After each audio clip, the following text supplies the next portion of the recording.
Alors, je vais placer ma première page comme étant la page du tableau de bord. Avant de commencer à créer donc des rapports croisés dynamiques, on va déjà transformer cette plage de données en liste. Alors l'intérêt, il est où?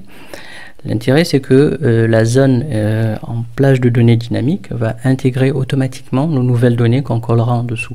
Donc tout ajout ou modification va être automatiquement pris par l'ensemble des éléments de notre tableau de bord vers la suite.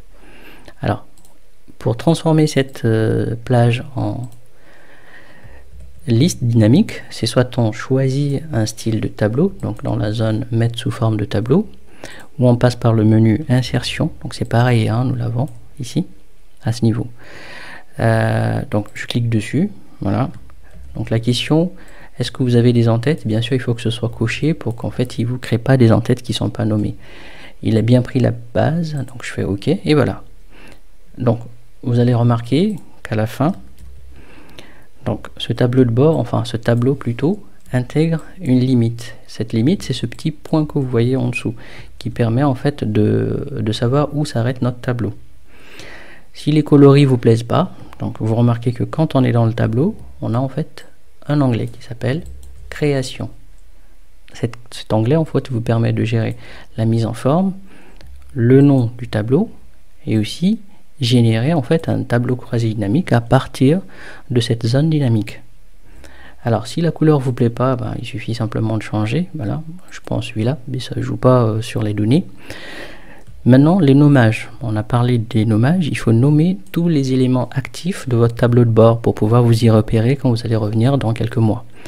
Ce tableau, c'est ma base de données. Donc ici, je vais l'appeler ma base de données, par exemple, ma BDD, et je valide avec entrée. Cette base de données, pour générer un graphique croisé dynamique, je peux passer par insertion. Donc dans les graphiques, nous avons graphique croisé dynamique. Je peux passer par là.